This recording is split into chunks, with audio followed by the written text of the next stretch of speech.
Hello there, everybody. Welcome to Let's Talk About It with Yogi Hamm. I'm Yogi Hamm. Woo! It's my garage, all of it. Slamming Ham Studios. That's what that is. So, yeah, we gonna do another ghost story tonight.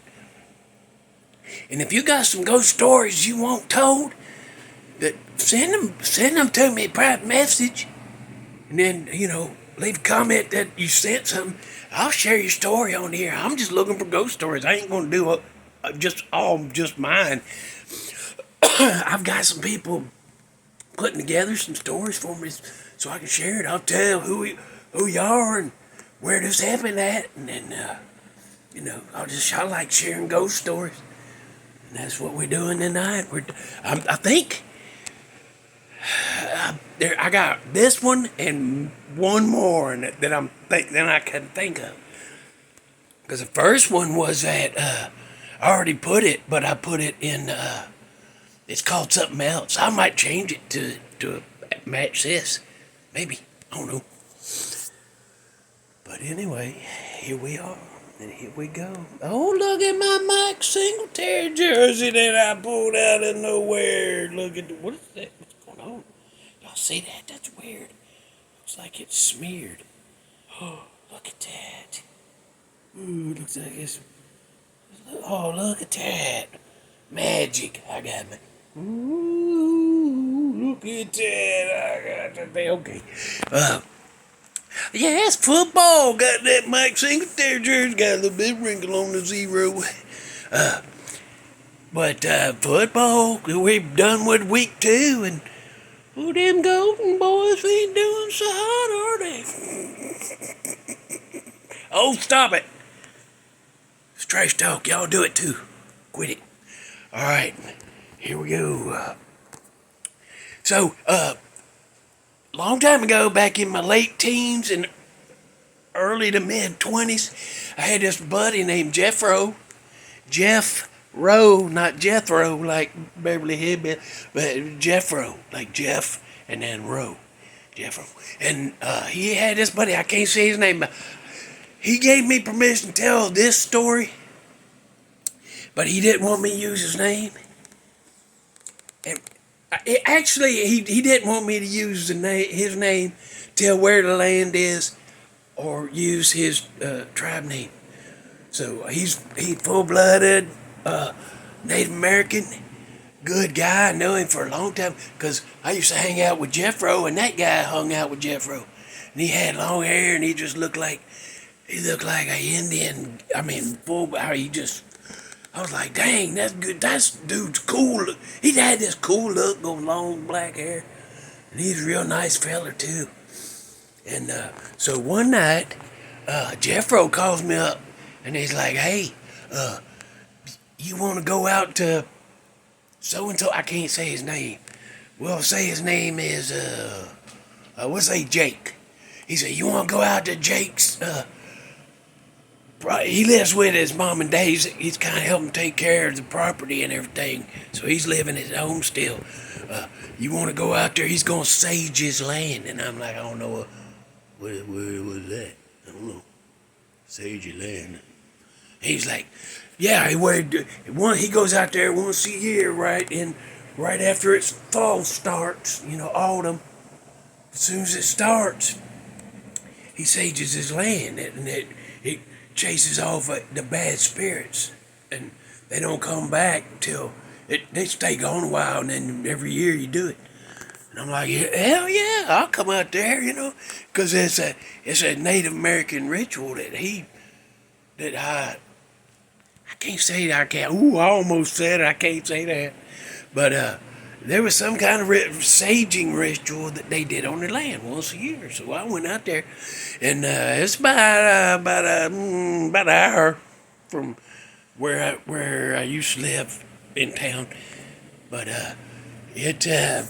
so we drove out there. We got there right when it was getting dark, and he said, let's go. And so what we did, we helped him build fires. And they had this big old long stretch of land, And there was woods on one side, woods on the other side, and then woods across the end. So it was just it was all closed in with woods. And then right in the middle there's a patch of woods that was left standing. And then sometimes they rent the land out to farmers, and they let them farm that, and it's all closed in.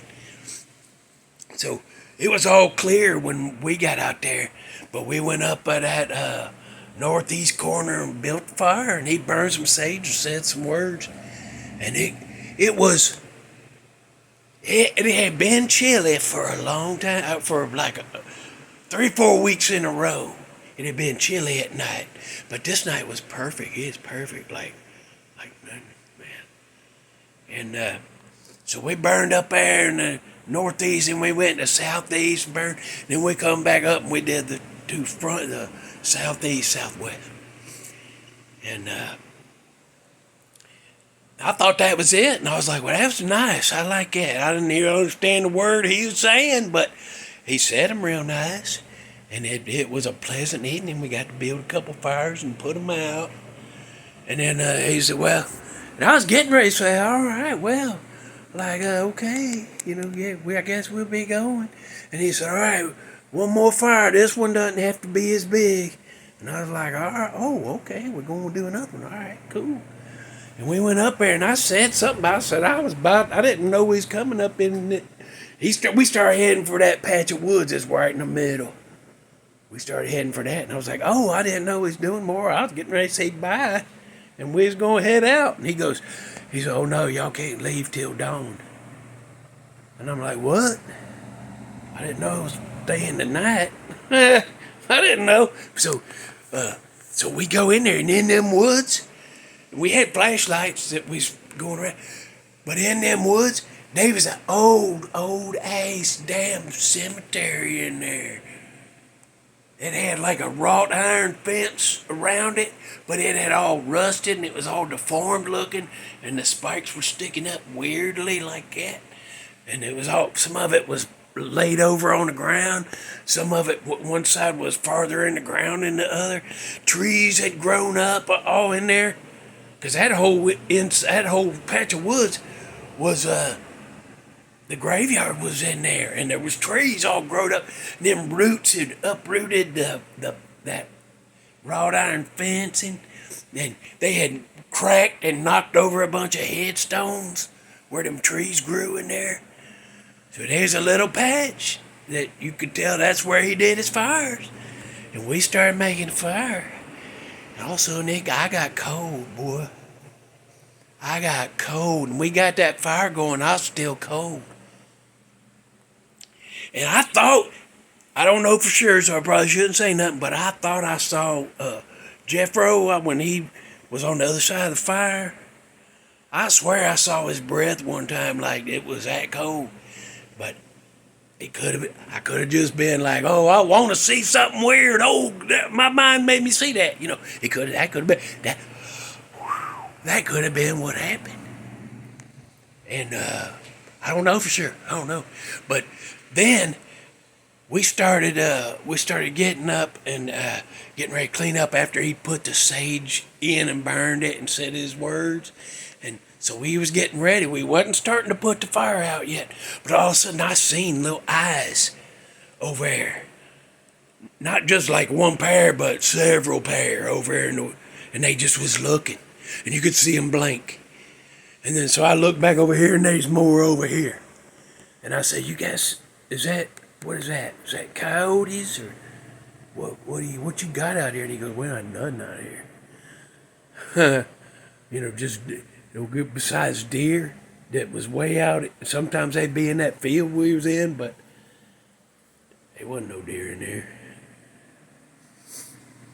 And when I was cold, and them things was looking at us, and we had to walk out. After we put the fire out, we had to walk out. And as we walking out, you could see when we was getting to the edge of the woods right there. We was getting right to the edge of the woods. And you could see across the field like that. You could see across that field like that. And way down yonder was his house where he lived. And you could see the lights on the back windows was like the den and the kitchen and dining room. And you could see them lights was real bright. You could see that. You could see all the silhouettes of the trees. And then all of a sudden, there's this big thing standing there between us and the house. It was in the woods with us. But we could see the silhouette of him. But between the house and us, right? Oh. And so I said, I kind of hesitated, like, whoa. And Jake kind of tapped me on the shoulder, said, keep walking, don't show, just keep going, don't stop. And we stopped, and the closer we got, it turned into like see-through. And then by the time we got there, it was a mist, it was already gone. And I was like, what was that? And they started naming, both of them started naming off stuff it could have been. And I'm like, hey, it also could have been figment of my imagination. He inhaled too much of that damn sage, I guess. I don't know, but it could have been anything. See, that's what I've told you before. I don't say 100%, yes, there is ghosts and things like that, and spirits and crap. I don't say that, but I don't sit there and go, no, there ain't no way, because you don't know. You don't know. Who are you? Say you know. I don't know. Put in the comment, tell me who you are, and tell me why you qualified to say yes or no, I guess. And if you tell me, then I can tell other people. Yeah. And then we'll share information. That's how we do it. Work together. All right, song. Okay, we need a scary or a spooky, creepy song to go with this one. But anyway, yeah, before we get the song, I'll finish that up. We got down there to the house, and I was just like, and they named what they thought it might have could have been. And I was like, but y'all saw it too. And they was like, they described it. Yep. Dark shape, humanoid standing up, hairy, looked like it was pretty hairy. And they was not red. It was just like a pale, faint, pale like light where its eyes would have been. Just a faint, pale light. And they said, yeah, they looked just like it. So, I don't know how we all see the same damn thing if it wasn't really there. But, who the hell knows? I don't know. But that's creepy. It has a creepy ass night. And the reason we went in and we watched TV till we all fell asleep on the couches or in the chairs. Because he told us we can't leave. And I was like, well, why is that? He said, because they burnt that, they saged the property. And now, what evil, bad vibes or evil things or whatever was there was fleeing. And if you left that property, they could latch on and go on down the road with you and go inside when you park your car and you go in, they go in with you. Next thing you know, you got one of them in there. And I was like, well, I got time. I ain't busy. I ain't expecting nowhere. You know what, I'll hang out. We went in there and we watched TV.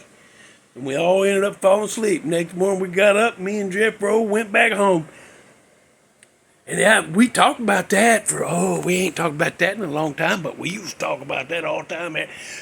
Ooh, that was some creepy stuff, man. That really happened. That happened. So, yeah, creepy song is that band I like from Sweden. Them Swedish guys, Deathstars. Yeah, they got a song called Cyanide.